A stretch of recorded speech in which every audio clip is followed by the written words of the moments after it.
Hello, I'm Liwan, and for the cultural immersion video, right? I'm gonna do with Shireen. She is she is Muslim and she is Pakistani Indonesian, but she will be showing me more about her Pakistani side. And we actually had a talk in school just now, and I just came back from school, and yeah, we have a list of places that we want to show to each other. And yeah, so I actually kind of made a list for her as well. So yes, more updates for you guys later on. Hello. So Sharon has brought me to all the places that she wanted to show me, and I have some questions to answer for reflections. And yeah. So my first question is what did I learn about the culture? I feel that culture thing is very diverse, and here are some things that I can actually think about. For similarities in tradition, right? Sharing a Pakistani side has actually dialects also, like Chinese we have Teochew, we have Hokkien, we have Cantonese. Yeah. So and yes, her families do get segregated like Chinese because we do have many relatives, and it tends to be a bit hard for everyone to get together and interact with each other. And Shireen has 58 cousins, so imagine how big the family can be lah.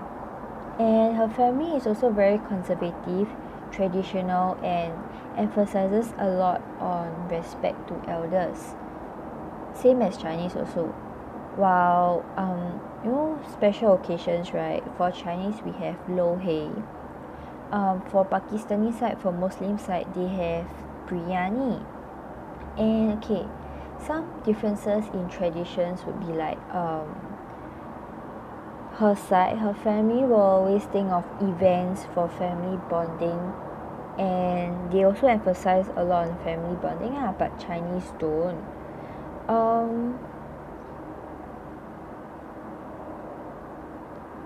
And they always think that Pakistani men must be very good so that they can hold the family well or support the family, while for the Chinese side already, as you can see that many women are out in the society to support the family, while the husband, right, becomes the house husband who stays at home and take care of the children and house chores.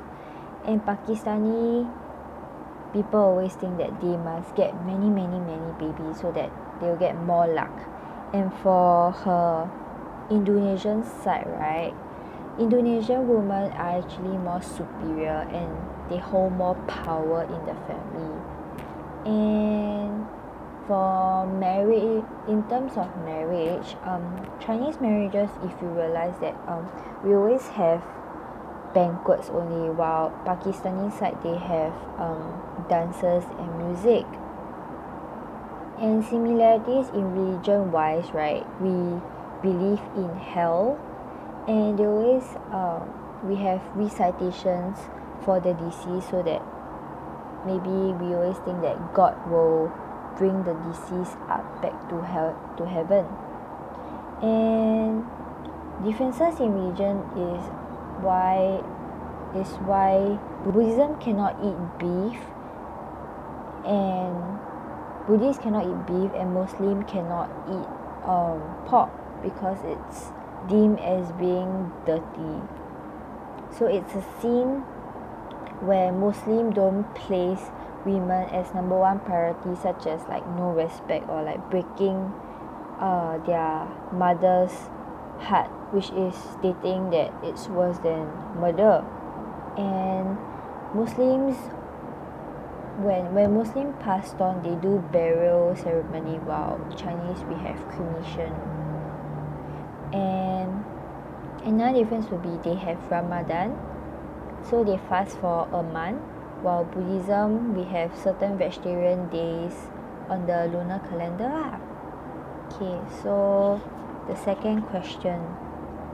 What are some of the experiences that were most revealing to you?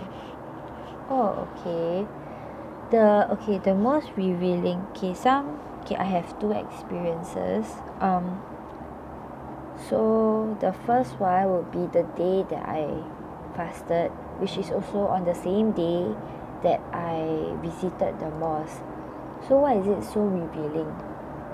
It's because that I've never stepped into a mosque before, and I've never actually seen how Muslim prayed. So it's very eye-opening for me.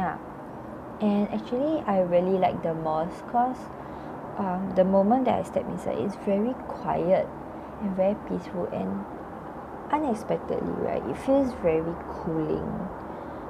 So it makes you feel very at peace. So, and also for the first time, I had a very good talk with Sharon about Islam, about the reason why they fast and why they have certain rules, such as Muslim cannot eat pork, or haram things such as no drinking alcohol. So coming to the third question, how do you think you were perceived as a visitor to the community or culture? For me, being a visitor to the culture made me feel a little bit awkward and excited as well, because there are rules that I have to follow, and sometimes it gets a little bit uncomfortable because I'm too used to my own rules and values. So it makes me feel a little bit restricted lah, I guess. But for them, right, being a visitor to them actually made Sherwin very excited, because Sherwin said that they seldom have people from other races wanting to know about Islam, and I feel like it's a great honor for them to bring someone of other race around their culture, introducing them their religion. And the moment that I love it a lot, because the moment that I love it a lot is when Sherwin really treated me like a special guest, and she seems really very excited and very happy. So question 4, how will you apply what you have learned in this module to social work? Okay, particularly I feel that this module is actually very helpful, because it actually makes you think of what you need to do, what to say, how you're supposed to do, and what are the things that you have to think about before you do something. So I guess this question not only just applies to social work, but also to the surrounding, to the community as well. So when it comes to culture, like I said before, we have to be very careful of what to say and what we say. So we also have to be very sensitive about how other people feels and what they think, and not just being sensitive. We also must learn how to be open-minded and not be judgmental and so opinionated. And just because you are like Buddhism, so you must really follow on Buddhism, and like yes, you think only Buddhism is correct, but you also must think that people of other religion also will think that their religion is the correct one. So, and they may not like what we say about them, and everyone is different.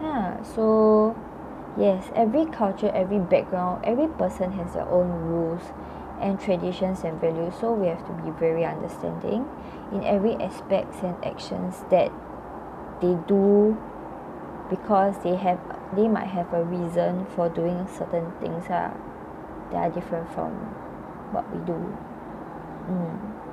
So okay, Last question.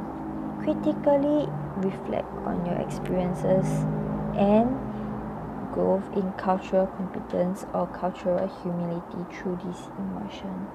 I feel that through this cultural immersion, right, I actually gained a lot, and I learned a lot from about Islam and being Muslim, because I feel like I am too overly attached and too involved in my own race, which is Chinese, with the fact that I have very less friends of other races, and I don't really go out and explore things, so I know very little about other religions and traditions. So I feel at the same time, when Sherin was describing her religion to me, and then she asked me certain things, I will feel like, oh shucks, I don't know about this thing, I don't know about that thing, because I feel that it's a very basic thing for me to know about other religion lah. So yeah, and because of that, I feel that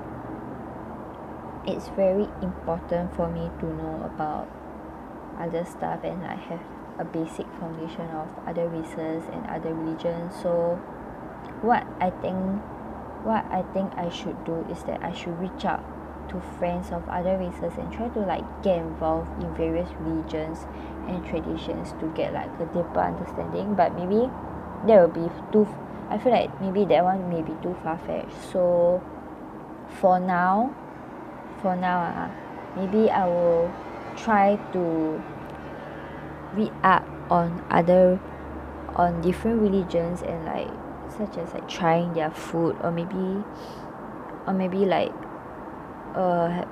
watch some documentaries, or even like walk around in Singapore to maybe just get a glance of how the religion is like at maybe temples, mosques, churches and everything, just maybe on the way to where I want to go. Yeah. Yes, I